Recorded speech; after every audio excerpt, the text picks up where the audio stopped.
2-0, tomou 3-2 no final e o Rembrandt Júnior conta pra gente como foi. Fala aí, Rembrandt. Fala, Felipe! Uma ótima noite para todo mundo ligado aí no Troca de Passes. Acompanhamos a vitória de virada do Furacão, 3-2 contra o Botafogo na Arena da Baixada. O jogo com o maior número de gols, né? Nessas primeiras partidas dos jogos de ida das oitavas de final da Copa do Brasil. Paulo César Vasconcelos e Pedrinho comentaram o jogo e vão analisar para a gente agora os melhores momentos dessa virada espetacular do Furacão, hein? 3-2, PC. Um primeiro tempo em que o Furacão foi mais predominante, mas não criava tantas oportunidades. Teve duas, uma num chute do Pablo e a outra nessa jogada cruzada sobre a área, saindo sempre pelo lado direito. Mas em dois movimentos, o Botafogo chegou aos seus 2 gols, ambos com a participação dos mesmos personagens. O primeiro foi marcado pelo Tiquinho e o segundo pelo Luiz Henrique. E aí o Botafogo foi para o vestiário com 2-0 de vantagem. Mas esse Furacão, né, Pedrinho, é uma equipe acostumada a trabalhar na diversidade. É uma equipe que o placar desfavorável, ele não intimida esse time. Foi o que nós vimos no segundo tempo. É isso. Primeiro tempo, assim, estruturado na frente, com um pouquinho de dificuldade para criar as alternativas para chegar ao gol. No final do primeiro tempo, o Botafogo chega a 2 gols. Esse com o Tiquinho, numa bola parada, onde ele faz a leitura, se descola um pouquinho da marcação para fazer a finalização, e o outro com o Luiz Henrique, que a gente está vendo que teve muito mais funções defensivas do que ofensivas no jogo. E vai para o vestiário com um placar assim, cara, agora o Atlético vai sair para o jogo e vai proporcionar para a gente os espaços que a gente quer para usar ainda mais a velocidade.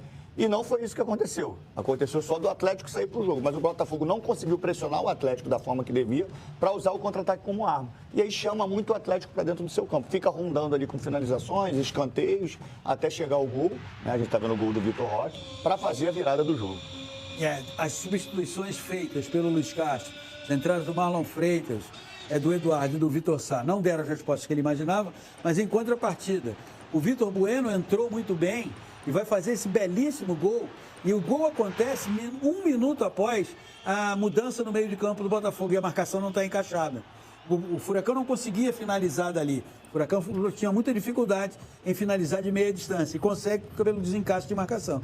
E depois, numa cobrança do Madison de bola pelo alto, o Fernandinho faz 3-2 no confronto, Pedro, que eu acho que está em aberto ainda. Né? Está em aberto, o cara é muito pequeno, né? A diferença é muito pequena. E essa bola batida, assim, do Vitor Bueno, é uma batida treinada mesmo, porque ele acelera o movimento, não bota muita altura, para não dar tempo do zagueiro atropelar pelas costas do Fernandinho. Ele faz aquela batida rápida para justamente ter antecipação. Mas foi um Atlético que teve uma imposição até pela atmosfera do segundo tempo.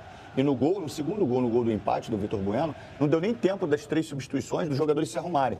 E aí a facilidade de chegar ao gol. E a gente viu aí o Fernandinho, né? O Vitor Bueno participando muito bem, fazendo gol, dando passes para gol. Fernandinho sendo decisivo, campo, né? Fazendo o gol da vitória. E teve um chute ainda, a gente viu há pouco, que o Perry fez uma grande defesa. Exatamente. A grande questão que o Pedrinho trouxe o Botafogo foi para o vestiário com 2-0, mas não conseguiu no segundo tempo encontrar espaços para explorar contra-ataque ou acelerar o seu jogo. Foi empurrado o tempo inteiro pelo Furacão para sua própria área. Obrigado, PC. Obrigado, Pedrinho. Felipe Diniz, é isso aí. Jogo da volta daqui a 2 semanas. O jogo vai ser no Nilton Santos. E o Furacão tem a vantagem do empate, pode até perder por 1 gol de diferença, que ainda leva a decisão da vaga para os pênaltis. Para o Botafogo, só resolve uma vitória por, no mínimo, 2 gols de diferença ou ir para o drama dos pênaltis, né? Um grande abraço, boa noite para vocês. Valeu, Rembrandt, PC, Pedrinho. Olha, esse time do Atlético Paranaense é mesmo o time da virada, hein? 4 viradas nos últimos 5 jogos, são 5 vitórias seguidas. 8 ele virou. temporada. 8 Então, viradas no ano. Ele virou contra Coritiba, contra Botafogo hoje, contra o Atlético, contra o Flamengo e contra o Libertad. Só contra o Internacional, que foi 2-0, não precisou virar, não. Vamos ouvir os 2 treinadores, então. Começando com o Paulo Turra, técnico do Atlético Paranaense. E na sequência, ouviremos também Luiz Castro. Foi uma partida, eu acredito que possa ter sido a melhor partida que o Atlético fez na temporada, por todo o contexto que aconteceu. Mesmo nós saindo atrás com 2-0, vale a pena ressaltar, no primeiro tempo, e eu não estou sendo exagerado, que o jogo normalmente era para ter sido no mínimo, de 5 ou 6-2. Porque nós tivemos chances claríssimas, né? Nós tivemos 28 finalizações. O adversário teve 6.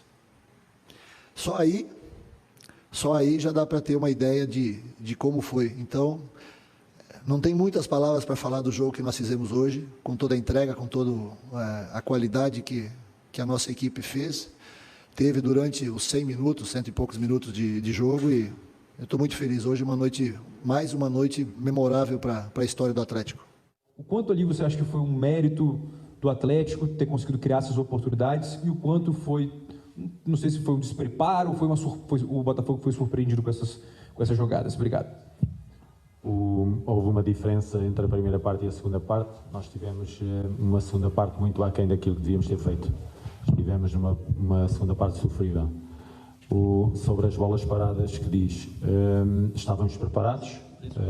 Agora o Paranaense conseguiu ter sucesso em cima daquilo que era o nosso momento defensivo na bola parada. Há também um mérito, há sempre uma ligação entre o mérito e o desmérito da outra equipa. Teve muito mérito daquilo que fez, da forma como alcançou, mas nós realmente cometemos erros naquilo que foi o nosso posicionamento defensivo na bola parada. Estávamos muito, como vocês sabem, nós desmontamos sempre o adversário, preparamos sempre, sabemos o que é que o adversário mais faz e a frequência com que o faz. Agora, há mérito por parte do Atlético da forma como obteve os golos. Mas há realmente uma melhor primeira parte da nossa parte do que a segunda. A segunda parte ficou muito aquém daquilo que devíamos ter feito para levar um resultado mais positivo. Apesar de mais positivo, não um resultado positivo, porque o resultado é negativo para nós, embora a eliminatória não esteja fechada. Luiz, você trouxe uma escalação muito parecida com a que você usou contra o Atlético Mineiro, com o meio-campo, com o Gabriel Pires e o Lucas Fernandes, mas não conseguiu ter o controle da partida que você teve naquele jogo. Óbvio, são adversários diferentes, está num estádio diferente também, mas aqui você acredita, taticamente ou tecnicamente no jogo, a ver o Atlético ameaçar muito mais o Botafogo do que o Galo conseguiu naquela partida? Sim, mas um jogo não tem nada a ver com o outro. Um jogo encerra de si mesmo a especificidade própria do jogo. Não estou com isto a dizer que o Mineiro que o Paranense é superior ou inferior ao Mineiro, não quero entrar por aí, nem vou fazer comparação de adversário. São jogos totalmente diferentes. O certo é que hoje, ao longo do jogo, não conseguimos controlar o jogo. Num ambiente difícil, nós sabíamos que vinhamos encontrar. O Paranense, nos últimos 4 jogos, nos últimos 5 jogos, conseguiu virar 4 vezes. Há 15 anos que nós não ganhamos aqui e tínhamos como objetivo também quebrar isso que vinha acontecendo. Havia um conjunto de coisas que nós queríamos quebrar. Em determinada altura pensámos que poderia acontecer, sabíamos que teríamos de sofrer um pouco no jogo para que isso acontecesse, fundamentalmente ao longo da segunda parte. Sabíamos que o Atlético ia entrar forte e como entrou.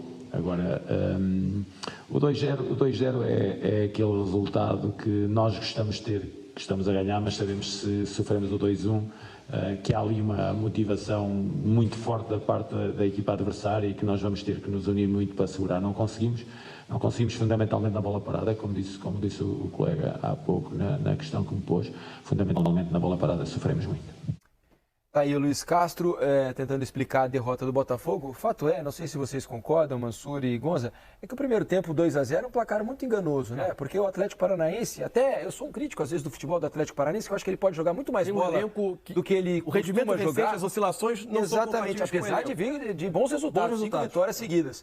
Mas o primeiro tempo do Atlético eu achei muito bom. Bem melhor do que a média do Atlético nesse recorte aí, nesses últimos jogos. Luiz Castro chamou de sofrível o segundo tempo do Botafogo. Acho que o domínio do Atlético no segundo tempo ele é muito grande. No primeiro tempo, acho que tem 20 minutos iniciais em que o Atlético, na medida em que pressiona o Botafogo, recupera a bola rápido para agredir, ele cria muito problema para o Botafogo.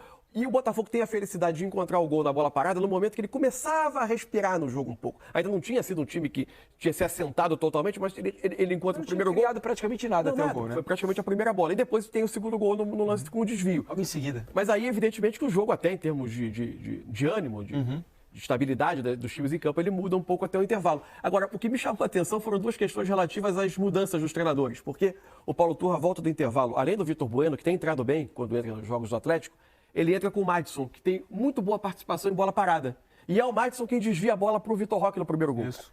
O Luiz Castro, que tinha rodado um pouco o elenco e não começou com o Eduardo, não começou com o Marlon Freitas, não começou com o Vitor Sá, colocou os 3 no 2-1.